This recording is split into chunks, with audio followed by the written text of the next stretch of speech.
जय श्री हरि विष्णु, जय श्री राधे।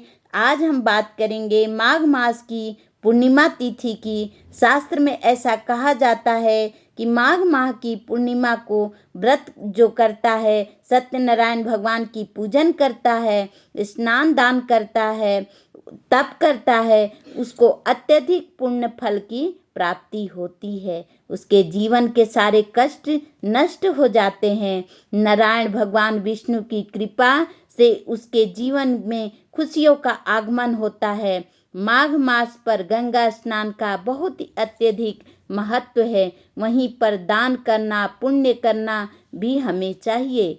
अगर गंगा जी नहीं जा पाएंगे तो आप क्या करेंगे वो भी आपको इस वीडियो में बताऊंगी। तो देखिए, माघ मास के पूर्णिमा तिथि का बहुत महत्व होता है। इस दिन हमें गंगा स्नान करना चाहिए।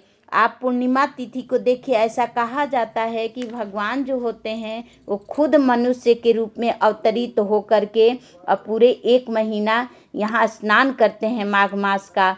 तो सोचिए कि यह महीना कितना ही पवित्र है, कितना ही अत्यधिक पुण्यदायी है।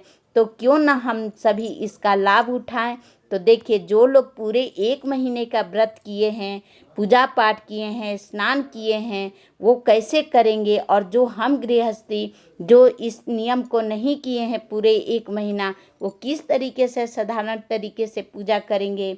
ऐसे कौन कौन से कार्य हैं जो हमें उस दिन करना चाहिए, कौन कौन से कार्य हैं जो नहीं करना चाहिए, हम क्या दान कर सकते हैं, ये सारी जानकारी आपको हम इस वीडियो में देंगे। तो देखिए, सबसे पहले आपको, अगर आपने गंगा स्नान किया है तो गंगा जी के तट पे ही आप पूरे चीज़ों का दान कर देंगे, ब्राह्मण को दे दीजिएगा।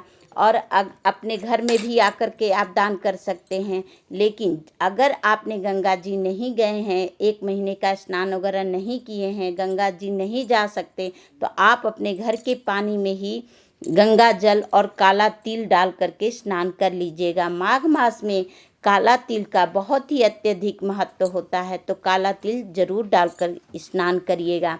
और इस तरह से करके साफ स्वच्छ वस्त्र पहन के अपने मंदिर में हम महिलाएं अपना बाया पैर करके इस मंदिर में प्रवेश करेंगे और अपने भगवान का सुंदर सा श्रृंगार करेंगे। देखिए, जैसे हमने अपने कान्हा जी का, यह महीना जो होता है वो श्री हरि भगवान विष्णु को समर्पित होता है। तो अपने भगवान की श्री हरि विष्णु की सेवा करिए, उनकी पूजा पाठ करिए, इसी से भगवान प्रसन्न हो जाएंगे। और देखिए, जो अगर पूरे महीने जिसने व्रत किया है वो इस व्रत का उद्यापन भी करेगा। तो आप जो दान करना चाहिए आप कर सकते हैं। आप 1 रुपया से लेकर के लाखों तक दान कर सकते हैं। दान करने का कोई लिमिट नहीं है, ठीक है। तो आप अपनी सामर्थ्य को देखते हुए दान करिएगा। और देखिए, बहुत लोग उस दिन व्रत भी करते हैं। तो जो लोग व्रत करते हैं, पूरे दिन उपवास करते हैं, और कुछ लोग फलाहारी करते हैं, और कुछ लोग भगवान चंद्रदेव को अर्घ दे करके और बाद में मीठा भोजन भी कर लेते हैं। तो व्रत करने का बहुत सारे नियम हैं। जगह जगह हर पग पग पे नियम कानून बदल जाते हैं पूजा पाठ का। तो आप जैसे करते आए हैं आप वैसे करिएगा। लेकिन देखिए, जो साधारण तरीके से है, आप अपने घर के जो मंदिर में हैं, जो श्री हरि विष्णु जी आपके हैं, जो कान्हा जी हैं, उनको साफ स्वच्छ वस्त्र पहनाइए, उनको चंदन टीका करिए, पंचोपचार द्वारा या षोडशोपचार द्वारा उनकी पूजा करिए। उनको पीला फूल जरूर अर्पण करिए भगवान श्री हरि विष्णु के चरण कमल में।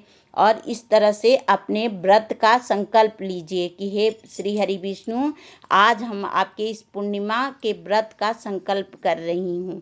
और अगर आप व्रत नहीं कर रहे हैं तो भी उनके श्री चरण कमल को ध्यान करते हुए हाथ में फूल और अक्षत लेके उनके श्री चरण कमल में छोड़ देंगे। भगवान को पीले फूल अर्पण करिए। भगवान के श्री चरण कमल में माँ तुलसी को अर्पण करिए और इस तरह से आप अर्पण करके भगवान की सेवा करिए। इस दिन माँ लक्ष्मी की भी पूजा होती है तो और माँ तुलसी जी की भी पूजा होती है। क्योंकि रविवार पड़ जा रहा है तो माँ तुलसी जी को जल नहीं देंगे हम लोग, उनका पंचोपचार द्वारा पूजा, धूप दीप नैवेद्य से उनकी पूजा करिएगा। और पूजा करने के बाद और इस बात का भी ध्यान देना है कि हम लोगों को रविवार पड़ने के वजह से हम लोग पीपल को जल नहीं देना है, ठीक है। पीपल की पूजा नहीं करिएगा उस दिन, पूर्णिमा के दिन पीपल की पूजा नहीं की जाती है। और जो महिलाएं हैं वो बाल भी नहीं धोना है, ठीक है। हम लोग पूर्णिमा के दिन बाल नहीं धोया जाता है तो बाल भी नहीं धोएंगे। और देखिए हो सके तो पीला सिंदूर भी नहीं करिएगा। लाल आप लोग कर सकते हैं हम लोग, लेकिन पीला सिंदूर नहीं किया जाता है, ठीक है। तो ये जो छोटी छोटी बातें हैं अगर उसको हम लोग ध्यान देंगे तो बहुत ही अत्यधिक अच्छा रहता है। तो तुलसी जी की पूजा कर लेंगे और इस तरह से अपने पूजा पाठ को प्रगाढ़ करना है। और बहुत सारे लोग जो होते हैं उस दिन हवन करते हैं, तो देखिए छोटा सा हवन कर सकते हैं आप। और क्योंकि यह जो दिन होता है, पूर्णिमा का जो दिन होता है, भगवान विष्णु को समर्पित होता है, देवताओं के लिए होता है। तो इस दिन पूड़ी खीर, देखिए कच्चा भोजन नहीं बनाया जाता है, ठीक है। तो पक्का भोजन पूड़ी खीर का भोग लगाइए शाम को। ये मैं जो पूजा दिखा रही हूँ आपको सुबह की पूजा है। और इस तरह से आप साधारण तरीके से आप अपने घर में पूजा कर लीजिएगा, ठीक है। और शाम को जो है आप चाहें तो सत्यनारायण भगवान की कथा भी कहला सकते हैं और नहीं तो आप ऐसे भी पूजा कर सकते हैं। टोटली आपके ऊपर है, आपको जितना श्रद्धा से आप कर सके। मेन है भगवान के नाम को सुमिरन करना, ठीक है। तो आप भगवान के ओम नमो भगवते वासुदेवाय मंत्र का जाप करना है, विष्णु सहस्त्र नाम का पाठ करना है, आपको माला जाप करना है, ज़्यादा से ज़्यादा अधिक से अधिक भगवान के नामों का ध्यान करना है, उनकी चरण शरण में रहना है, ठीक है। इसी से भगवान प्रसन्न होंगे। हमारे घर में बरकत बनी रहे उसके लिए देखिए आप छोटा सा हवन कर सकते हैं। आप हवन नहीं कर सकते तो एक संब्रानी कप आता है, उसमें कपूर रख करके और भगवान को धूप दीप दिखाइए उसी में और पूरे अपने घर में घुमा दीजिए।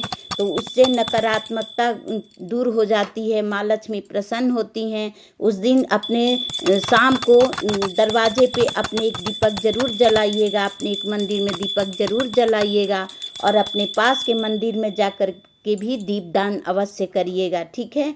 और अगर आपने पूरे महीने तुलसी जी की पूजा की है तो तुलसी जी की विदाई भी ज़रूर कर दीजिएगा, खोइछा भर दीजिएगा, ठीक है। तो अगर आपको वीडियो अच्छी लगी होगी तो प्लीज़ मेरे चैनल को सब्सक्राइब ज़रूर करिएगा। तो चलिए आपको बता देते हैं कि पूर्णिमा की तिथि कब शुरू हो रही है और कब समाप्त हो रही है। तो माघ पूर्णिमा 2026 पूर्णिमा तिथि प्रारंभ हो रही है 1 फरवरी 2026 सुबह 5:54 से और पूर्णिमा तिथि की समाप्ति हो रही है 2 फरवरी 2026 3:31 पे। तो please like share and subscribe my channel.